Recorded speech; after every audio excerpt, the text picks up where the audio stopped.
Radio boost presents कौन है।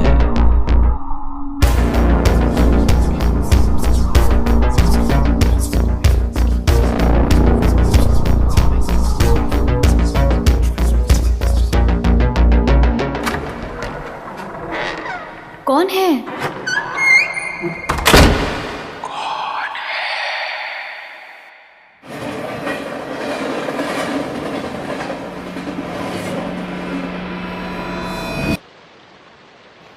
Train बड़ी तेज गति से भागी चली जा रही थी। शाम का समय था। तेज बारिश और बीच बीच में बिजली की चमक एसी कोच की खिड़कियों से अपनी उपस्थिति दर्ज करा रही थी। कैबिन का एकांत और ये बहरे मौसम मुझ जैसी औरत को और डरा रहा था। थोड़ी देर बाद गाड़ी के पहियों की रफ्तार कम हुई और एक माध्यम से स्टेशन पर गाड़ी रुकी। बारिश इतनी ज़्यादा थी कि मैं स्टेशन का नाम नहीं पढ़ पा रही थी। मैं अपने कैबिन में अकेली थी और इस उधेड़बुन में थी कि कोई सहयात्री आए जिससे वार्तालाप करते करते आगे का रास्ता आसानी से काटा जा सके, और एक अंदरूनी भय जो मेरे अंदर जागृत हो चुका है उससे मुझे निजात मिल सके। तभी किसी ने कैबिन का दरवाज़ा खटखटाया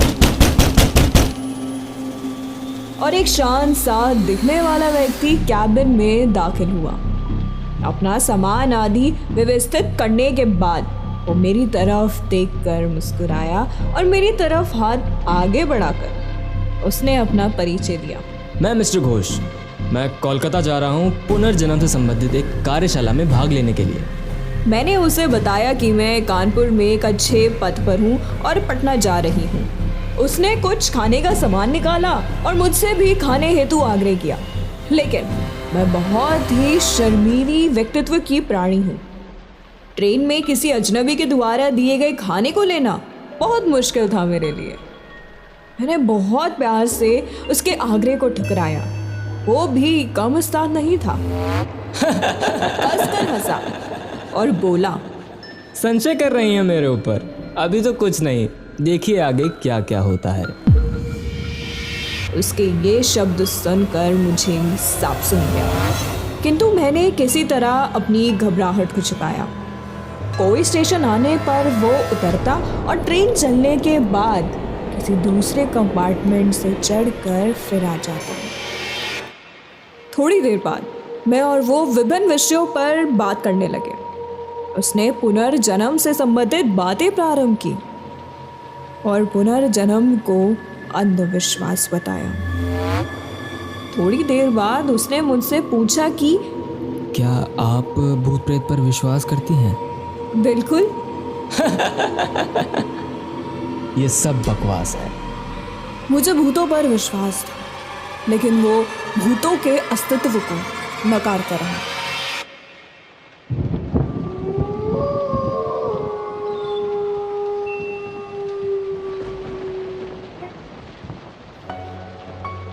रात अपने यौवन पर पहुंच चुकी थी। चर्चा उपरांत मैं फर्स्ट एसी कोच में सोने का प्रयास कर रही थी। अचानक मुझे ऐसा अनुभव हुआ कि कोई मेरे गले पर गर्म अंगार रख रहा है। मैं हड़बड़ा कर उठी। देखा तो कहीं कोई भी नहीं। मेरे अलावा उस कक्ष में मेरा वही सहयात्री था जो मेरे सामने की बर्थ पर लेटा घोड़े बेचकर सो रहा था। मैं फिर सोने का प्रयास करने लगी। अभी आँख लगी ही थी। मुझे अपने पेट पर बहुत तेज दबाव और हंसने की आवाज़ सुनाई दी। मैं घबराकर उठी तो देखा कि सहयात्री बर्थ पर नहीं था। लगभग 1-2 मिनट बाद वो आया और बोला, मोहतरमा आप सोई नहीं? मैंने अपनी घबराहट रोकते हुए उससे कहा, अभी नींद नहीं आ रही। और मैंने अपने बैग से एक मैगजीन निकाली और पढ़ने का नाटक करने लगी। सहयात्री भी बर्थ पर लेट गया और कुछ ही देर में उसके खर्राटे पूरे कैबिन में गूंजने लगे। मैं भी थोड़ा निश्चिंत हुई और बर्थ पर आंख बंद करके लेट गई। ट्रेन कभी धीमी होती तो कभी रफ्तार पकड़ती, लेकिन मेरे दिल ने अब तेज़ रफ्तार ही पकड़ रखी थी। भय और घबराहट के कारण मुझे वॉशरूम जाने की इच्छा हुई और मैं वॉशरूम की तरफ मुड़ी, और जैसे ही मैंने वॉशरूम का दरवाज़ा खोला वो सहयात्री मुझे अंदर दिखा और मैं चिल्लाते हुए अपनी बर्थ की तरफ भागी। देखा तो वो सहयात्री इत्मीनान से अपनी बर्थ पर सो रहा है। मैंने घबराहट में उसे जगाया। वो बोला, अरे क्या हुआ? इतना मासूम लग रहा था वो जैसे कुछ जानता ही ना हो। मैंने कहा, आप यहाँ भी और वहाँ वॉशरूम में भी? मैं कितने भी रूप में कहीं पर भी रह सकता हूँ। तुम्हें भूतों पर विश्वास था ना? तुम्हें तुम्हारे विश्वास का प्रमाण देना था।